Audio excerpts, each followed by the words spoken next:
हमारे देश की स्वतंत्रता के लिए अनेक राजाओं वीरांगनाओं ने लड़ाइयाँ लड़ी। इस कोशिश में हमारे देश की वीर और साहसी स्त्रियों ने भी इस संग्राम में साथ दिया। इन वीरांगनाओं में रानी दुर्गावती, महारानी लक्ष्मीबाई आदि का नाम शामिल है। आज हम अपने चैनल हिस्टोरिकल मिस्टीरियस में रानी लक्ष्मीबाई, जिनके बारे में आप सभी परिचित हैं, खूब लड़ी मर्दानी वो तो झांसी वाली रानी का जीवन परिचय देने जा रहा हूं। सब्सक्राइब करें चैनल को और बेल आइकन को प्रेस कीजिए हमारे वीडियो सबसे पहले देखने के लिए। रानी लक्ष्मीबाई मराठा शासित झांसी राज्य की रानी और 1857 के प्रथम भारतीय स्वतंत्रता संग्राम की वीरांगना थी।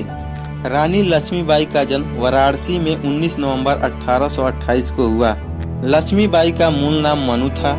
उन्हें प्यार से मणिकर्णिका एवं छबीली भी कहा जाता था। उनकी मां भागीरथी बाई और पिता मोरोपंत तांबे थे। मोरोपंत एक मराठी थे और मराठा बाजीराव की सेवा में थे। माता भागीरथी बाई एक सुसंस्कृत, बुद्धिमान और धर्मनिष्ठ स्वभाव की थी। जब उनकी मां की मृत्यु हो गई तब घर में मनु की देखभाल के लिए कोई नहीं था। इसलिए पिता मनु को अपने साथ पेशवा बाजीराव द्वितीय के दरबार में ले जाने लगे। मनु ने बचपन में शास्त्रों की शिक्षा के साथ साथ शस्त्र की शिक्षा भी ली। सन 1842 में उनका विवाह झांसी के महाराजा गंगाधर राव नेवालकर के साथ हुआ और वे झांसी की रानी बनी। विवाह के बाद उनका नाम लक्ष्मीबाई रखा गया। सन 1851 में रानी लक्ष्मीबाई ने एक पुत्र को जन्म दिया, परंतु 4 महीने की उम्र में ही उनके पुत्र की मृत्यु हो गई। पुत्र गोद लेने के बाद नवंबर 1852 में राजा गंगाधर राव नेवालकर की मृत्यु हो गई। दत्तक पुत्र का नाम दामोदर राव रखा गया, लेकिन गवर्नर जनरल लॉर्ड डलहौजी ने दत्तक पुत्र को उत्तराधिकारी बनाए जाने पर प्रतिबंध लगा दिया था। ब्रिटिश राज ने अपनी राज्य हड़प नीति के तहत बालक दामोदर राव के खिलाफ अदालत में मुकदमा दायर कर दिया। हालांकि मुकदमे में बहुत बहस हुई, परंतु इसे खारिज कर दिया गया। ब्रिटिश अधिकारियों ने राज्य का खजाना जब्त कर लिया और उनके पति के कर्ज को रानी के सालाना खर्च में से काटने का आदेश जारी किया।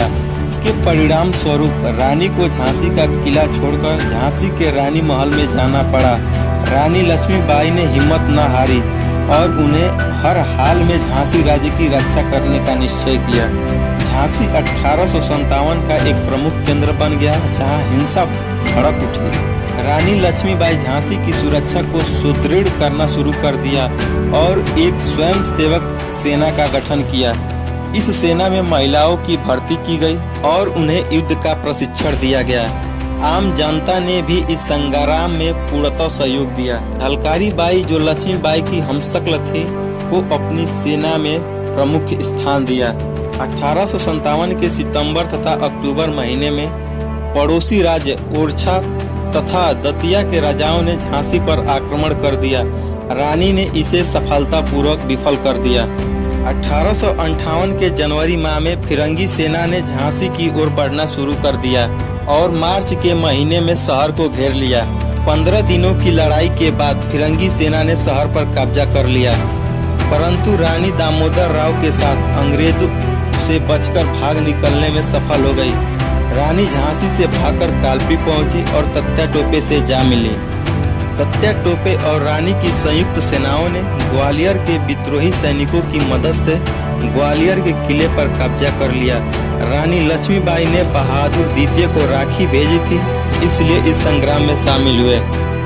महारानी लक्ष्मीबाई को मारना इतना आसान नहीं थी, लेकिन ग्वालियर के सिंधियों के विश्वासघात के कारण 1 जून 1858 को झांसी में अंग्रेजों के विरुद्ध लड़ती हुई रानी लक्ष्मीबाई वीर गति को प्राप्त हो गई। जनरल हीरोज ने टिप्पणी की कि रानी लक्ष्मीबाई अपनी सुंदरता, चालाकी और दृढ़ता के लिए उल्लेखनीय तो थी ही, लेकिन वह मर्दों में एक मर्द थी और विद्रोही नेताओं में सबसे अधिक खतरनाक थी।